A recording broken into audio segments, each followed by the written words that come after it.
मरियम नवाज पाकिस्तान वापस आने के बाद भी खामोश क्यों हैं? सीनियर सहाफ़ी मुजीबुर रहमान शामी ने तहलका खेज इंकशाफ कर दिया। नून लीग की सीनियर नायब सदर की खामोशी से मुताल्लिक सवाल का जवाब देते हुए मुजीबुर रहमान शामी ने कहा कि हो सकता है कि वो मुस्तकबिल की तैयारी कर रही हों। मुस्तकबिल करीब का भी है और दूर का भी है। इंतखाबी मुहिम में उनका भी किरदार होगा। मरियम नवाज के मुस्तकबिल से मुताल्लिक सवाल का जवाब देते हुए सीनियर सहाफ़ी का कहना था कि हम पाकिस्तान की सियासत से मुताल्लिक कुछ नहीं कह सकते। बास औकात बहुत दूर की चीज़ें करीब आ जाती हैं, बास औकात करीब की चीज़ें बहुत दूर चले जाती हैं।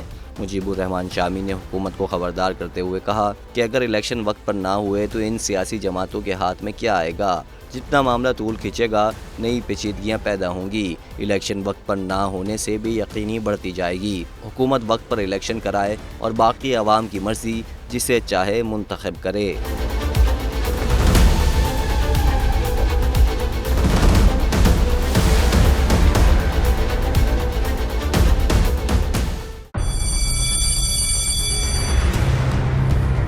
जामियात में चलता गोरख धंधा, नौजवानों के मुस्तकबिल से खेलने वाली काली भेड़ों के आगे हुकूमत और इंतजामिया मुकम्मल बेबस। मुस्तकबिल के मेहमानों के तहफ्फुज के लिए बोल ने उठाई आवाज, सहाफती फराइज को निभाते हुए पहुंचाई हर खबर अवाम तक। बड़े स्कैंडल से जुड़े तमाम हकाइक रखे अवाम के सामने, क्योंकि बोल है पाकिस्तान का नंबर 1 न्यूज चैनल। सब्सक्राइब करें और बेल दबाएं ताकि कोई खबर रह न जाए।